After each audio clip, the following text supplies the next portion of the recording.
Stephen A. Smith, top 5 NFC teams. I wish he was doing top 5 verticals because he would be way up there on the list. In my head, right, I got to check myself of my bias. I got to check myself of my fanhood when coming up with these lists. You know, I don't want to subject y'all to just my favorite team or my favorite players. You know, I want to give y'all rock solid commentary like only I can do. Top of my head, I would say number 1 is no doubt about it, no questions asked, no ifs, ands, or buts. It's the Eagles. Okay? The Eagles are the number 1 team in the NFC. They should be. They are. They were the best team in the NFC last year. They arguably got better roster-wise. There's really no question marks. The only question mark is, to me, the only question mark involves the coordinators, losing both coordinators. How does that look on, you know, for the season? I think the Eagles are 1. Now, here's where it gets controversial. The next, 9 teams are pretty similar. Maybe not 9. The next, 6 teams are pretty similar. It's some combination of, you know, the Niners, the Cowboys, the Saints, the Vikings, the Lions. All those teams are pretty close. If you told me the Lions were 3 on Stephen A's list, I would believe you. If you told me the Lions are not on the list, I'd believe you. Same with the Vikings, same with the Cowboys, same with the Saints, same with the Seahawks. They're very similar. In my opinion, the Niners probably should start the season at 2. I have some real concerns about their quarterback play, but with Brock Purdy seemingly starting, seemingly healthy, I think you have to give him the benefit of the doubt. I think you have to give him the benefit of the doubt, and until he shows us, until he proves that he's not as good as he was in the 8-game sample or whatever it was last year, we have to kind of take it at what we saw. So I'll say the Niners are 2. Now, number 3, I really think the Saints are the 3rd best team in the NFC. I think they are better roster-wise than the Cowboys. I think they're better roster-wise than the Vikings. I think they're better roster-wise than the Lions. So I would say the Saints are the 3rd best team in the NFC. I would say the 4th best team, I would say, are the Lions. I think the Lions are good. I think they were good last year. I think they'll take a step forward. I like all the pieces.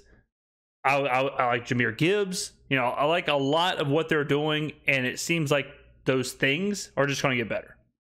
So I'd go Eagles, Niners, Saints, Lions, and then my 5th team, I would say, are the Seahawks. Let's go ahead and watch the video. Yeah. My boy Swagoo is in the house.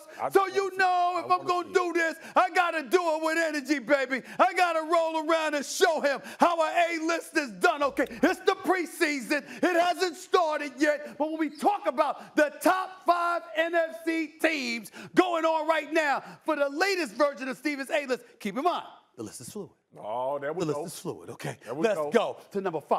Now, he says that every A-list. I think it's the most fluid right now. We're talking preseason. Okay. Players can get hurt. Players can come out of nowhere. Brock Purdy can show his true colors.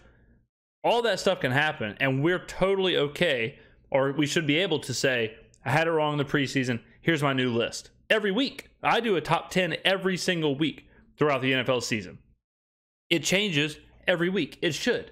So these 5, the 5 I gave you, are just my preseason.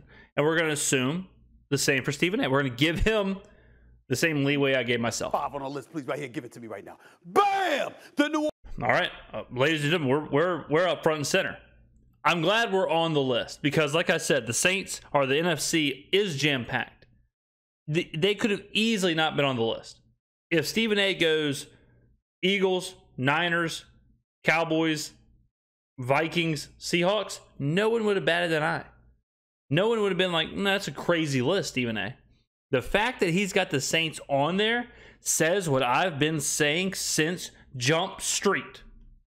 And I'll repeat it for the people in the back. The Saints are in the conversation for the NFC Championship. They are a top 4 team in the NFC, in my mind. They are in the conversation. This proves it, that we're in the conversation. Derek Carr has played 1 drive. What happens if we start the season 2-0, 3-0, 4-0, 4-1? You know, if we start the season hot, we're going to climb these rankings.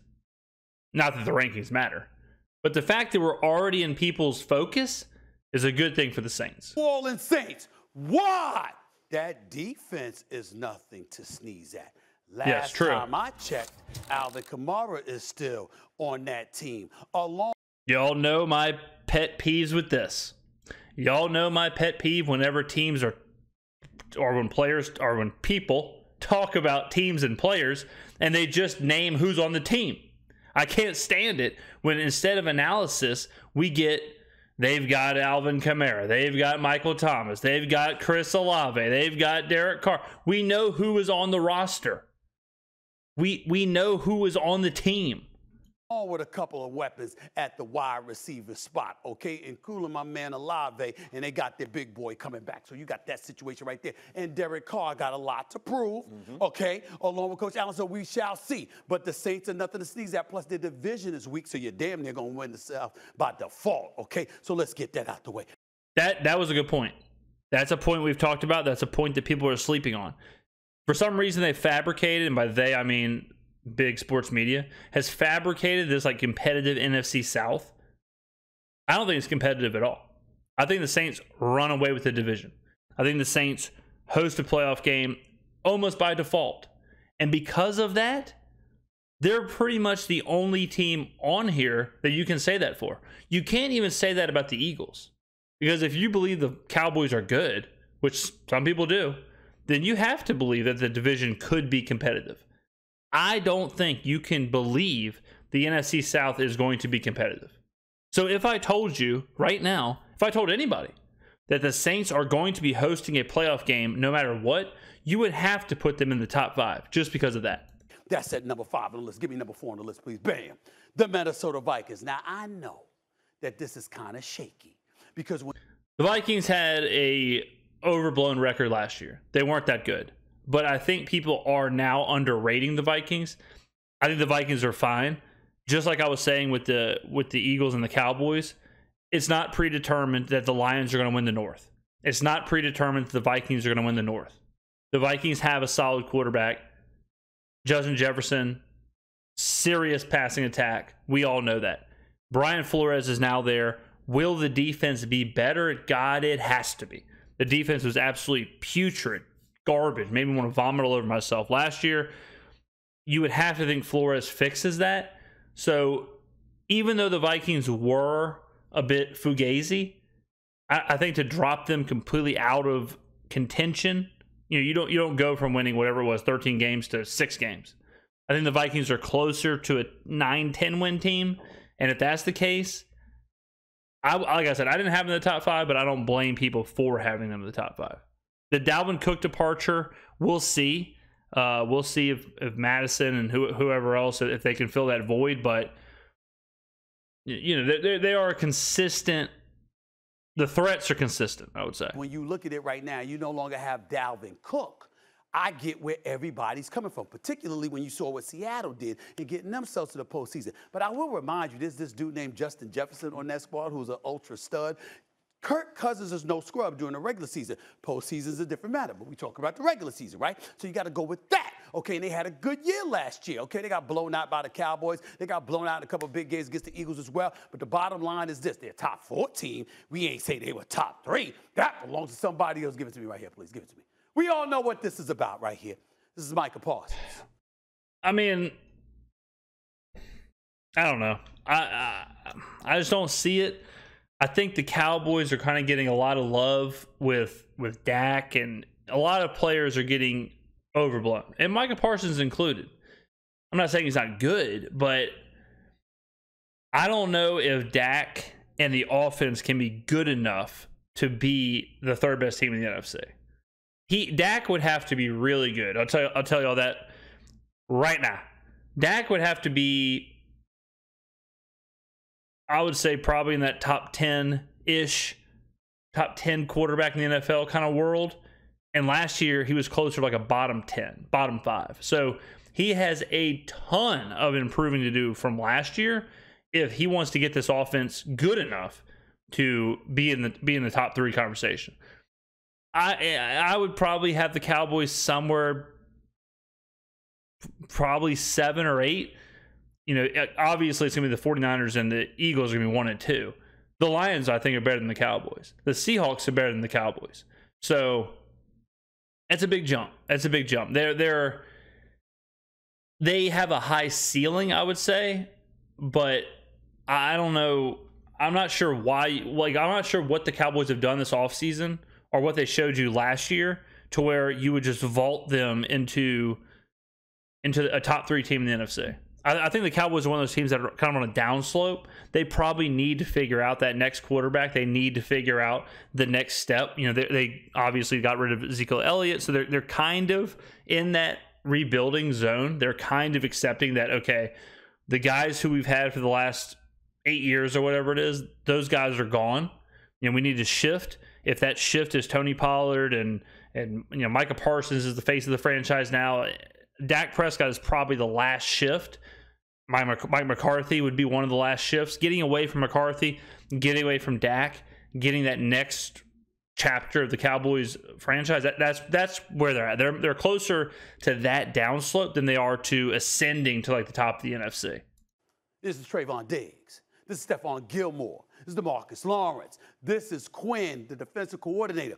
This is a defense that I think is going to wreak havoc throughout the National Football League, okay? Now, we understand there's some hiccups potentially because Dak Prescott is their quarterback, and he comes up small in moments. But the brother can... Yeah, moments like first down. Moments like second down. Moments like a passing down. Moments like passing plays. Moments like relatively normal throws. All those moments, he comes up short. Now, with Stephen A. Smith is true. Their defense is good. But this isn't 2000. You know, this isn't when the Baltimore Ravens could prop up the team with the defense. Like, nowadays in the NFL, you got to have some offense. As good as your defense can be, you got to have some offense. The Cowboys' defense would have to be generationally good for the Cowboys to have like a real run at the NFC. They would have to be the best defense we've seen in a decade. Ken Ball, he's not a scrub. You still got C.D. Lamb. You still got Michael Gallup. You still got Brandon Cooks. You still got Tony Pollard. Who knows who else they'll get? You got to look at the Cowboys right now, and almost by default, because if you look at the rest of the NFC, how many great teams are there? Really, there's only 3. This is one of them, okay? That's right. I said they ain't top 2, though. We know who top 2 is. Give it to me right here. This is the San Francisco 49ers. Yeah, I mean, these are pretty easy. Y'all, they got this dude Bosa. They got an elite defense. They got the brilliance. I have been hesitant on the Niners because I'm hesitant that Brock Purdy is as good as the small sample size that we got last year.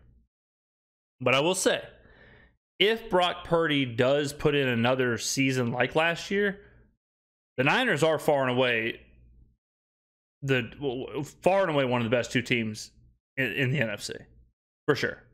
I'm kind of putting all my chips into the basket that Brock Purdy isn't that good. And I've gone as far to say that I think Sam Darnold could end up being the starter in San Francisco. What really in the last couple of weeks, what's really had me kind of off of the Niners is the idea that Purdy could be hurt. Purdy could be nowhere near 100%. We could see some rotation of Sam Darnold and Trey Lance. And going into a season, if I don't care who the team is, if I'm going into a season, the Eagles. If you told me right now that the Eagles will be rotating Trey Lance and Sam Darnold to find their starter throughout the season, I wouldn't have the Eagles number 1. I wouldn't have them. No way. I can't in full faith say this is the best team in the NFC or this is one of the best 2 teams in the NFC if I believe that Trey Lance or Sam Darnold could be the starting quarterback. Now, it seems like Purdy's healthy. Is that 80%? Is that 100%? I don't know. I'm not in Levi Stadium. But if Purdy is healthy, like I said at the start of the video, you do have to kind of give benefit of the doubt until he proves us wrong. And I could be wrong. I rarely am. But I could be wrong. And Purdy could be the real deal. And Purdy could be a viable starter in the league. And if he is that, then a second year in Shanahan's system, a second full year with Christian McCaffrey, the team way more confident now. I mean, they love Purdy. The Niners could be if that's the case, the Niners could be a Super Bowl threat. And the Niners and the Eagles are roster-wise way ahead of 3, 4, 5, 6, 7, 8 down the list. It is Eagles, Niners, big gap, and then the rest. It's of a Kyle Shanahan. And oh, by the way, Debo Samuel, this brother is still there. George Kittle is still there. And keep in mind, ignore last year. Remember this, ladies and gentlemen. There is no team in NFL history that lost 4 quarterbacks in one season. In the NFC Championship game, we didn't even see an NFC Championship game because their quarterbacks went down, not one but 2 of them. And as a result, Christian McCaffrey, your running back, stood.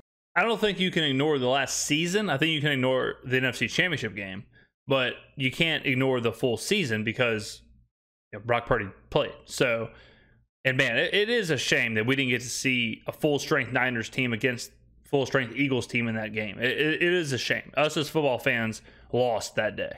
Behind center, and they couldn't even throw the damn football. The game was over. They know that. They know the feeling for that. I rapped to Debo during the Super Bowl myself. He'll be ready. They'll be ready. San Francisco is no joke, and Purdy is back, so is Trey Lance. We'll see what happens. They ain't number 1 now. We know Trey Lance. It's this team. It's the Philadelphia for sure. Eagles. This is easy. In the NFC. Why? Because Jalen Hurts is there, that's why. Because A.J. Brown is there, that's why. Because Devontae Smith is there, that's why. Because Dallas Goedert is there, that's why. And by the way, not only did you have the Fletcher Cox and the Grahams of the world, but they drafted not 1, but 2 brothers out of Georgia, the reigning, defending. The Eagles are nuts. No doubt about it. Roster-wise, the Eagles are absolutely crazy. If Jalen Hurts is the MVP for most of the season like it was last season, yeah, the Eagles will be nuts. I mean, they are a stacked outfit. They're young. They're good. They're innovative. That's, I think, the best thing. The thing that no one talks about the Eagles is how innovative they are. They remind me of the Golden State Warriors from 5 years ago, where they were just kind of doing things different. Last year, watching the Eagles was way different than watching a lot of other teams in the NFL. Watching the Eagles and then watching the Cowboys, or watching the Eagles and then watching the Giants, or watching the Eagles and then watching the Patriots, it was nothing like it. The Eagles were a completely different style. They were changing the game. We saw this like rugby style push thing that probably will be outlawed pretty soon. But the Eagles were very innovative last year. Jalen Hurts, how he ran the offense, it was a very specific offense. And I would assume Sirianni's going to keep doing that. 2-time national champions that's going to help you get at the quarterback position even more. Questions in the secondary. They've got to shore up, losing both coordinators because they both got head coaching jobs. All right, we get all of that. But in the end, we saw a brother in Jalen Hurts elevate himself in one season to an MVP candidacy, ultimately a huge contract. And, oh, by the way, was balling in the Super Bowl. I'm sorry. Then lost it, but he was balling. I got to look at it like that. We got the Eagles, the 49ers, the Cowboys, the Vikings, the Saints. It is the preseason, going into the last week of the preseason. But that's my top 5 teams in the NFC right now with one other thing. The list is fluid. It's fluid. Floor is yours, Swagger. Does somebody help you with this list every time I No. gotta? No. The list is good. Yeah, man, I got no problem with the list. I mean, I really, there's there's parts you can tweak, but it's nothing crazy enough to where you got to jump in there and be like, this is outrageous, this is preposterous. I do like that the Saints are on there as a Saints fan. I like that people are paying attention because we were an underrated kind of team, and now we are slowly rising to where people are focusing on us. It's like, man, that is a talented roster. I would, like I said, I gave you my top 5. I could nitpick this list, but all things considered, good 5. Not great reasoning, but good 5. This is good. The only thing I would say is this, okay? I am with you on the Saints, right? Yes. And we know that the playoffs are likely based on their division. Yes. Right now, today, I would probably have the Lions 5. Really? They ripped off 7 in a row, Stephen A. And they went to Lambeau and beat Green Bay. I think that momentum will carry over into this season. Right. I think the Saints are good and a dark horse to be in the NFC Championship. I believe they can be that good as long as Michael Thomas is on. That's what I'm talking about. A dark horse to be in the NFC Championship game. I've been screaming it from the mountaintops. The field. That is the only one. I think Detroit should be in the top 5 list, but dog, that's a great list, bro. Let me tell you why I think you're wrong. I would, if you put Detroit in there, I think Minnesota would be the team you take off, not the Saints. I'm going to challenge you on Detroit. Okay. We're projecting about Detroit. Yeah. We've seen the Saints defense here before. Right. We've seen Kamara here before. We've seen Mike. I mean, we're not really projecting about Detroit. Like, Detroit was good in the back half of last year. I don't think we're projecting about Detroit. I mean, we are certainly projecting about the Saints. There's a lot of new, with Derek Carr and how he looks in that offense, and I think Detroit. I think they did enough last year that we know who they are. Michael Thomas here before, and Olave's no joke. So when you take those things into consideration, and what you're adding is an experienced quarterback, although 1 in 9 years, who's never won a playoff game, and I understand that. The fact of the matter is, we look at the Saints collectively, and we believe in them. 100%. With Detroit, we hope. Okay, so. And that's my point. We can look at it. I got it, but you can't dismiss the Saints because of Detroit. No way. You can make an argument. Boom. There it is. Not bad. I mean, we'll pull it up again. Let me know in the comments below, ladies and gentlemen, who are your top 5? Give me your top 5 in the NFC right now. 1, 2, 3, 4, 5. Let's hear them. Let's see them. Put them in the comments. I will be watching. I will be reading. I'll be checking it twice, like the YouTube Santa Claus. Thank you for watching the videos, ladies and gentlemen. I will see you in the next one.